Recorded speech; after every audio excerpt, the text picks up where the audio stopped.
বাসানি সেতুর উপরে। চমৎকার এই সেতুটা দেখছেন, মাত্র 3 মাস হলো উদ্বোধন হয়েছে। এটি কুড়িগ্রাম জেলা এবং গাইবান্ধা জেলাকে সংযুক্ত করেছে।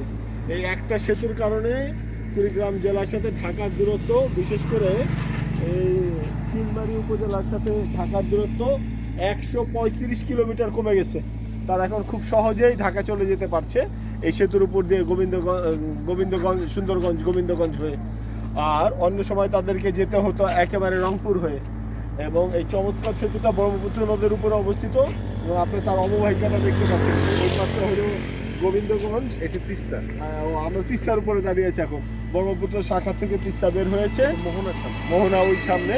এবং এই বিস্তীর্ণ চর দেখতে পাচ্ছেন, চরে বাদাম, ভুট্টা, তারপরে সব ধরনের অত্যন্ত উর্বর জমি এবং এক ফসলি জমি।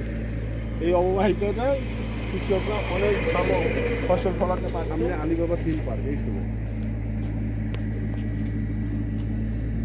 এই পাশটাও দেখতে পাচ্ছেন আলিবাবা একটা পার্ক আছে। বঙ্গবন্ধু ভবন থিয়েটার যাও না? ও, ওইখানে সামনে আপনারা দেখতে পাবেন যে আলিবাবা সেই থিম পার্ক। কত কিলো হবে? এখান থেকে অ্যাটলিস্ট 20 কিলো হবে, 20 কিলো।